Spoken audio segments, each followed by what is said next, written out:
Improvement Programs by Andrés Felipe Vélez Lizarazo, Logistic Management Technologies, SENA. Improvement Programs, Six Sigma, Lean Thinking, and Theory of Constraints. This is the content and organization of video. A. Six Sigma Theory.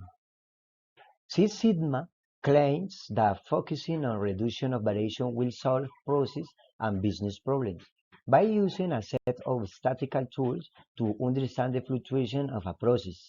Measurement can begin to predict the expected outcome of the process.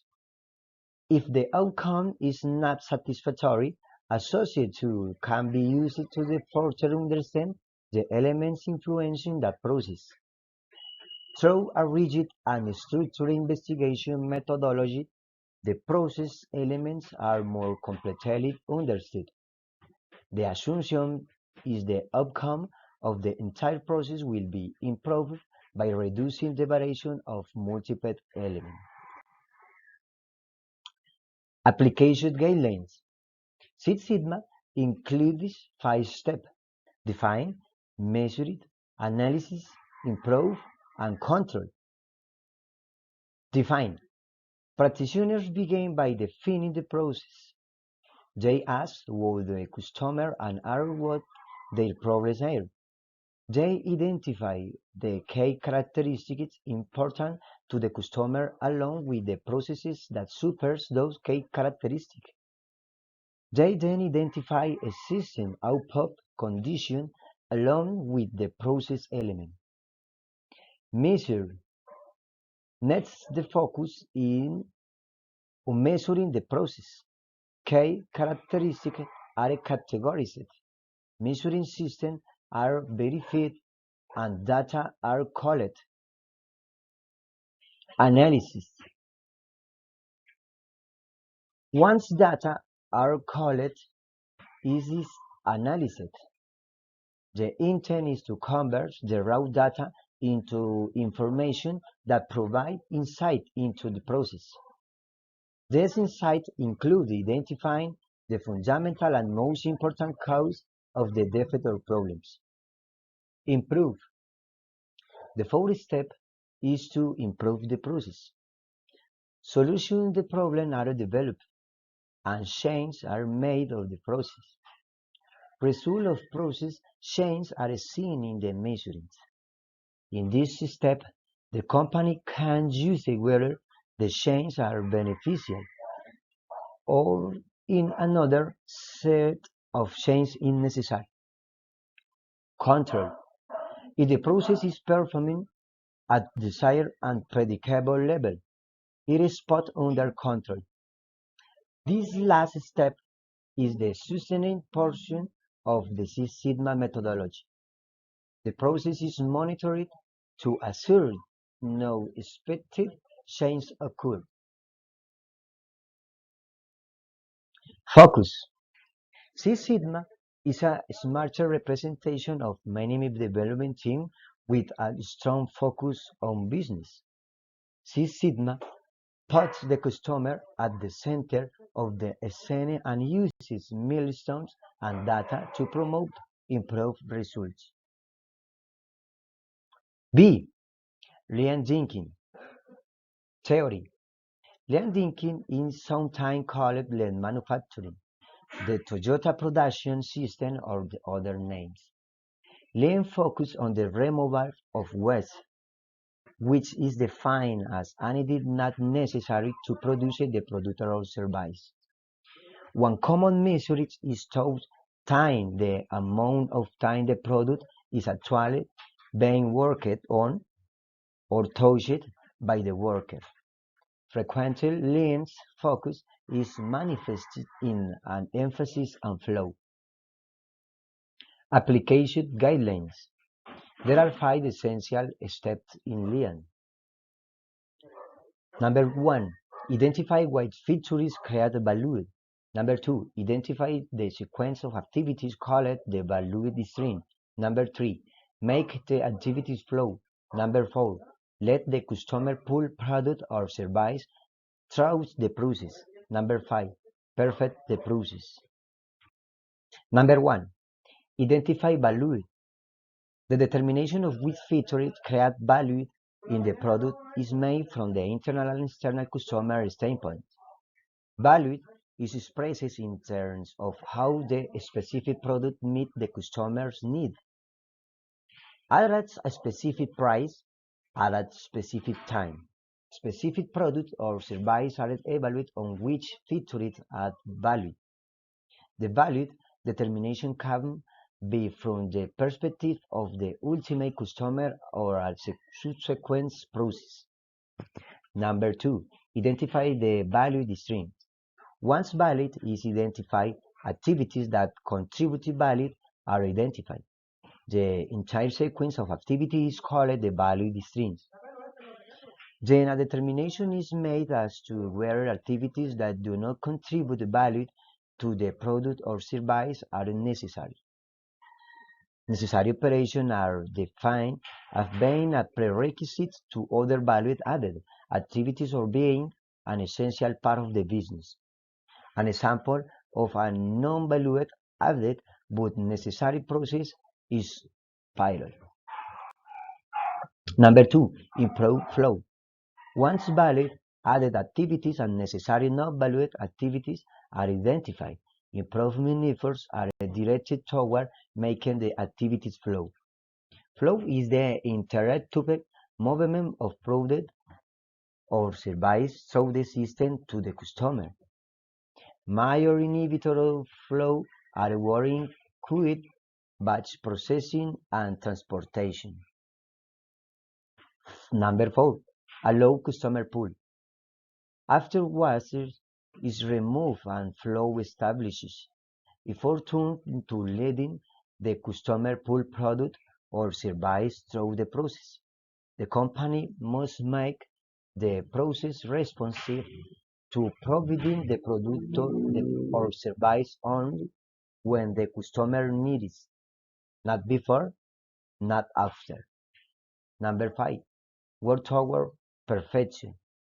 This effort is the repeat and constant attempt to remove non-value activity, improve flow, and satisfy customer delivery needs. Focus. While it focuses on removing waste and improving flow, it too has some secondary effects. Quality is improved. The product spends less time in process, reducing the chance of damage or obsolescence. Simplification of process results in reduction of variation. C. Theory of constraints. Theory. TOC focuses on system improvement. A system is defined as a series of interdependent processes. An analogy for a system in the chain. A group of interdependent links working together toward the overall goal. The constraint is a weak link. The performance of the entire chain is limited by the strength of the weak link. Application guidelines. TOC consists of 5 steps. Number 1, identify the constraint. Number 2, exploit the constraint. Number 3, subordinate other processes to the constraint. Number 4, elevate the constraint. Number 5, repeat the cycle. Number 1, identify. The constraint is identified through various methods. The amount of work in quit ahead of a process operation is a classic indicator. Another example is where products are processed in batch. Number 2, exploit. Once the constraint is identified, the process is improved or the other with support to achieve in utmost capacity without major expenses, upgrades, or changes. In other words, the constraint is exploited. Number 3, subordinate. When the constraint process is working at maximum capacity. The speed of other subordinate processes are paced to the speed or capacity of the constraint. Some processes will sacrifice individual productivity for the benefit of entire system. Subordinate processes are usually found ahead of the constraint in the evaluated stream. Number 4. Elevate. If the output of the overall system is not satisfactory, further improvement is required. The company may now complete major changes to the constraint. Change can involve capital improvement, reorganization, or other major expenditures of time or money. Number 5. Repeat. Once the first constraint is broken, another part of the system or process change becomes the new constraint. Now is the time to repeat the cycle of improvement. The performance of the entire system is re-evaluated by searching for the new constraint process, exploring the process, subordination and elevation. Focus. By focusing on constraints, these methodologies produce positive effects on the flow time the product or service through the system. Reduction of washes in the constraint increase throughput and improves throughput time. When the constraint is improved, variation is reduced and quality is improved. D. Similarities and difference between the improvement programs. There are some commonalities and general criticisms of our improvement models. In addition, all process improvement theories and methodologies make a few of the same assumptions. The main points of each methodology are summarized in the next table.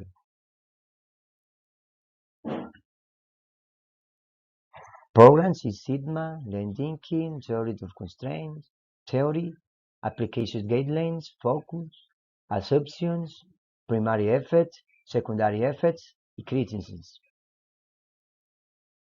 E. Obstacles to the improvement methodologies. There are major obstacles to the improvement methodologies. They address maintenance theory or secondary or tertiary issues. They don't address policies, either formal or informal. They don't address how managers are measured and reformed for process improvement. They don't address the general theory of management used by the organization. They don't address the organization values. Any organization managed activities are driven by policies whose purpose has been lost in time. All change programs challenge the existing ways of doing things. This necessitates asking what purpose and specific policy service and whether that purpose is still valid in today's environment.